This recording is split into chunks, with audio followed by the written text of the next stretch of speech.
Hello guys, how are you? Remember this Alfa 164? This car has some electrical issues that I want to solve, and I'm starting here with the speedometer. The speedometer does not work like I told you on the previous videos of this car, and also the kilometer counter or miles counter also does not work. Sometimes the problem is the same, the source of the problem is the same, and because you have the same info going to your cluster, the two things do not work, okay?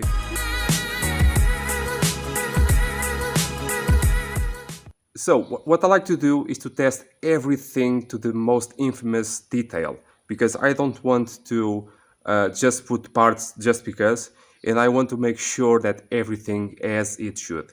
For that, I like to do things step by step, and that is just what I'm doing here on this channel with you. Now, on these older cars, let's say about the year 2000 down, you have a sending unit near the diff of the gearbox that sends a speed signal to your cluster directly. Okay? Over the years, that function now is controlled by the ESP or ABS unit that gathers the info of all four wheels and sends an internal information to the cluster. I already talked about that on the ABS and ESP video that I have for you down on the description. So this car falls on the category of the below year 2000 cars, and it has, like my Alfa 155, 75, 33, a sending unit on the differential to your cluster. On this car, the same, so we are going to test that step by step, okay? Well guys, it's solved already. So this tells me that I have speed on my speedometer around 65 kilometers per hour, and also my kilometers, the total, is running because I had 266,604 and now I have 06. Okay, so 2 kilometers has passed. Now, how to test it, I will show you in a minute, but in this way I know that my cluster in general is okay because I have the info going to the total kilometers and also the speed. With the drill, attach it to the sensor. It has a little pack on the inside, I'll show you in a minute. And this way you can turn the inside of the sensor. On the inside of this sensor you have a magnet that, as it spins, creates an electrical pulse that goes directly to your cluster. The more it spins, the higher the velocity that is registered on the cluster, okay? So let's just take this out. So in this way, I know that my sensor is good. I know that my wires are good. I know that the interconnections and the plugs are good. I know that all the wiring into the inside of the car is good. The cluster is good. And he said that after replacing this one, this symptom appeared. Now we know that is not completely true. So I know what happened, I believe, but let's see in a minute, okay? Now, in this way, having everything according to plan, we know that the problem must be from the sensor down. Okay, so what moves the sensor? Is that part that we have to see what's happening for the gearbox not to be spinning on this sensor. As I was working on the car, I noticed some things, and I have to play a bit of detective to understand what's happening, okay? To warn you about some things that may happen while you are working on your car. Now, to access this sensor, this sending unit, you have to remove here this piece of exhaust pipe. Although later I found that this is not really necessary, but let's get to it in a minute, okay? So in removing here the piece of the exhaust, I noticed that this adaptive cone over here, that is similar to this one, is broken. Completely broken. It was just there in pieces, and I knew I had some gasket leaks, and now I know what's the problem. When the car was on the previous mechanic or electrician or whatever technician, let's call it a technician, the problem was the speedometer that did not work, and the technician replaced this cluster, and the problem persists. Then the technician discovered that one of the wires of the sending unit was broken off. Okay, very well. That's the issue, okay? The attempt to remove this sending unit caused another problem. Can you see that? It was taken out with a chisel and a hammer. This is the inner part of the gearbox. It is in here that the sending unit attaches to, and that center peg over there accepts this spinning plastic part. Can you understand that? Now, this part on the gearbox is flexible, it moves about. When you are hammering on the sensor to remove it, you do this, okay, on the entire part. That lets, obviously, age is also responsible for this. That leads to this plastic part to break.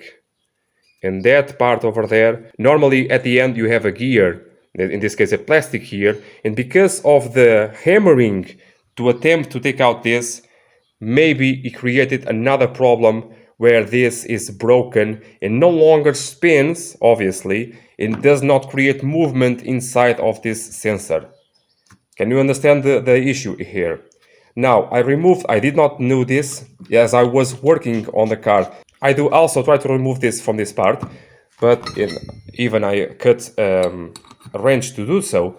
But as I was working on it, I noticed some play. And I thought, well, wait a minute, something is off over here. What more can I see around here to understand what's the problem? So I saw this little screw on the side of the gearbox. And what it does is to hold down this part inside there. And I thought, well, maybe if I take out this screw and do not remove this nut, I can take out all of the assembly without removing anything. Not the exhaust, not this one, not to cut a wrench, just a 5mm, and everything comes out beautifully. Maybe even, and I don't know that yet, maybe even the plastic part with the gear. That is why this part comes off so easily of the gearbox. I think is to remove the gear. I just try to look down into the hole of the gearbox, and I don't believe that is really possible. I have to have my new gear to compare and to see if the hole is big enough to slide in the new gear. If it's possible, I have to fish it out. I don't really know how. Maybe drill a hole on there and with a screw and pull it the rest of the way out. If not, I have to take out the diff cover, and the diff cover does not fit between the subframe. And to take out this subframe, I have to take out the engine and gearbox. Whoa, on the ground, that is not funny. To do this job, you have to take out at least some of the gearbox oil, because if you take out that little screw, some oil will come out of that hole. And also the washer of that little screw has to be special, like copper, for example, not to have any leaks, okay? So, as I told you on the video, on the quick tip of the gearbox of my Alfa 156, I don't know the age of this oil. It seems to me very milky, like water, maybe something is in there. And I already asked the owner of the car to replace the gearbox oil. I have to remove it to do the job. Might as well put new one in, okay? Some of you guys ask me on the comments below, on each of every car that I have, sometimes the workings of this particular example over here of the speedometer on my Alfa 155, how is it? It is exactly the same as this Alfa 164. Really exactly the same. I think the sensor is the same as well, the same part number. I believe it's very similar, and everything goes to the cluster, even though it has ABS or not. ABS or not. On this Alfa 156, with ABS or with ESP is the same. The information is gathered by the control unit of the ESP or ABS and is sent to the cluster. It does not have any sending unit of the gearbox, okay? No sending unit on the gearbox of the Alfa's 156, whatever the engine and gearbox that it has, okay? On the 75, I believe it is exactly the same as the 33. It is very similar to the 164 and 155, but it is magnetic. The sending unit, it is magnetic. It has a driven component, a rack and pinion component, but the sending unit does not spin in any way like it does on the 164 and 155. This one I did not remove it yet because I want to do a gearbox rebuild on this car, but I believe being the same style, it is the same thing, okay? I know that on the 33s, earlier models have a different sending unit for the speedometer. So you have two styles of sending units on the 33. So I hope you have enough information to go with. Alphas 159, 147 GTs, and so forth. It is like this one. Control unit gathers the information of the 4 sensors of the wheels to your cluster. Okay. Another thing that you have with modern cars, you have this gathering of information of the speed of the car. It does not go directly to your cluster. It does on this car, but on the 159s, Giuliettas, MiTos, Stelvios, Giulia, and so on, that information goes to your body computer. It goes directly to your CAN network. Speaking of CAN network, do you want to learn more about that? Because, okay, for the issues and faults of the CAN network, it's not that bad. It's really a nice system. But do you want to understand and learn what is that system? The functions that you may have with the CAN network, with the speed of the car being injected on the CAN network. For example, when you have the automatic volume on your stereo, when you have the management with your auto windshield wipers having more speed and more cadence over the speed of the car, when you reduce, you have a different management of it. It is because that system of the auto windshield wipers knows the information of the car via the CAN network. The stereo, the same thing. Many units go gather the information of the car to do the management of themselves, okay? So if you want to learn more about the CAN network, write me down below on the comments below.